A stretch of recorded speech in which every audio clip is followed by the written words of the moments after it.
আসসালামু আলাইকুম। শিউলিস ফ্যামিলি থেকে আপনাদের শিউলি আপু আবারও চলে এসেছি। এত মজার রান্না করতে গিয়ে আজ যে বিপদে পড়ে গেলাম, যদি বন্ধু পাশে না থাকতো তাহলে এই কষ্টটা আরও বেশি দ্বিগুণ হয়ে যেত।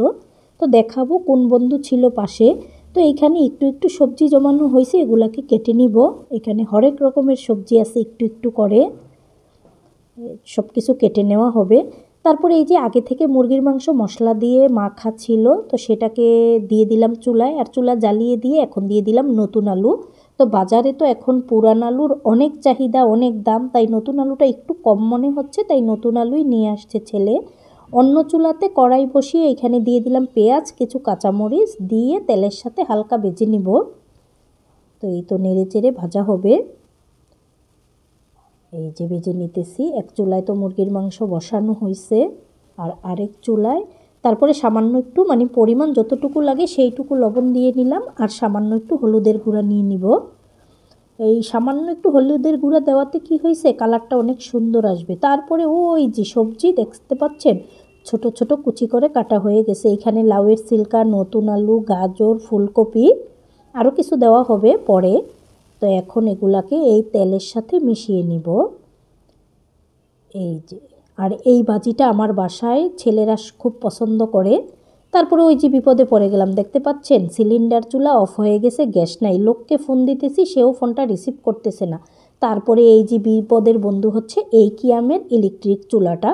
এটা প্রায়ই, এটার বয়স 8-9 বছর হয়ে গেছে। আলহামদুলিল্লাহ খুব ভালো সার্ভিস দিচ্ছে। আগে যেই বাসায় ছিলাম সে বাসায় তো লাইনের গ্যাসই ছিল, তারপরে গ্যাস তো বুঝেনি ঢাকার গ্যাসের কি সমস্যা। তো আমরা যারা সিলিন্ডারে রান্না করি তাদের কিন্তু এরকম একটা বিপদের বন্ধু সবসময় পাশে রাখতে হয়। দেখতে পাচ্ছেন এই বিপদের বন্ধুটা না থাকলে তো এখন এই সবজি তরকারি নষ্ট হয়ে যেত। যদি লোক ফোন কখন না কখন রিসিভ করে, কখন সিলিন্ডার দিয়ে যায় বলতে তো আর পারবো না। তারপরে এই যে ভাজিটা অর্ধেক হয়ে গেছে, তারপরে এখানে দিয়ে দিলাম ওই যে কেটে রাখা পেঁয়াজ কলিগুলা। এই পেঁয়াজের ফুল বলেন, পাতা বলেন, আর পেঁয়াজ বলেন, আমার শাশুড়ির আমাদের খুব পছন্দ। আমার শাশুড়িও খুব পছন্দ করে এই পেঁয়াজ কলি খায়। তারপরে এই যে দেখেন ভাজিতে দিয়ে দিছে, আর ভাজিটা মোটামুটি হয়ে গেছে, আর সামান্য একটু হইলেই কিন্তু তুলে ফেলবো আর কি। তো ভাজিতে কোনো প্রকারের পানি নাই। ছেলেদের খুব পছন্দের ভাজি করতেছি, ওরা দুই ভাইও খুব মজা করে খায় এই ভাজিটা। তারপরে একটু টমেটো কুচি দিয়ে দিলাম, সামান্য, বেশি দিলাম না আর কি। তারপরে এই যে নেড়ে চেড়ে মোটামুটি হয়ে গেছে, আর এখন এইখানে বেশ খানিকটা ধনিয়া পাতা কুচি দিয়ে দিব। আর এই ধরনের ভাজিতে ধনিয়া পাতা না দিলে তো মনে হয় না দেশি দেশি একটা ফ্লেভার। যাই হোক দিয়ে দিলাম, আর ভাজির ফ্লেভারটাও খুব সুন্দর আসতেছে। আর এরকম পাঁচমিশালি ভাজি শরীরের জন্য খুব ভালো। তারপরে এই যে মোটামুটি হয়ে গেছে, এখন তুলে ফেলবো। আর এখন বসিয়ে দিলাম সেই মুরগির মাংসটা। মুরগির মাংসটা যেহেতু অর্ধেক হয়েছিল তাই আমি ঢেকে রেখে দিছিলাম। আর ভাজিটা যেহেতু মাত্র বসিয়েছিলাম, যদি নষ্ট হয়ে যায় সেজন্য ভাজিটা আগে রান্না করে নিলাম। তো এরকম বিপদের বন্ধু আসলেই রাখতে হয়। খুব উপকারী একটা চুলা আমার এটা। আর এই চুলাটাতে আমি সব ধরনের হাঁড়িতে রান্না করতে পারি, একদম মাটির হাঁড়িতেও রান্না করা যায়। তারপর আমার সাথে যারা যারা কয়েকজনই চুলা কিনেছিল সবার চুলাগুলো নষ্ট হয়ে গেছে। আলহামদুলিল্লাহ এখনও আমারটা সার্ভিস দিচ্ছে।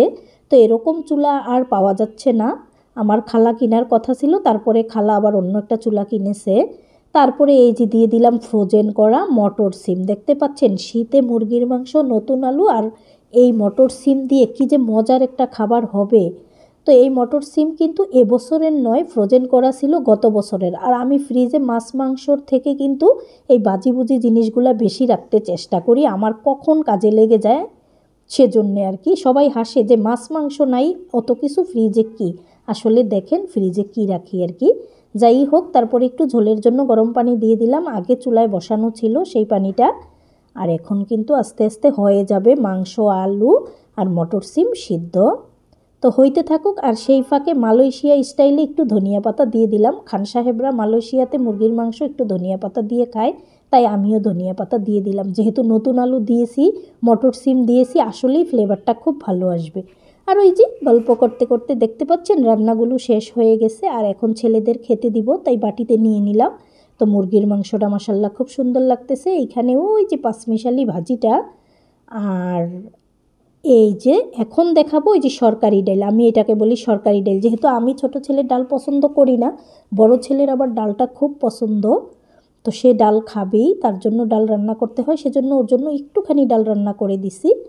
তো আজকের এই ভিডিওটা কেমন হলো আর বিপদের বন্ধুটা কী কাজে লাগলো দেখতে পাচ্ছেন? আপনাদের বাসায় যাদের সিলিন্ডার আছে এরকম একটা বিপদের বন্ধু রেখে দিবেন, খুব কাজে লাগবে। সবাই সুস্থ ও সুন্দর থাকুন। আসসালামু আলাইকুম, আল্লাহ হাফেজ।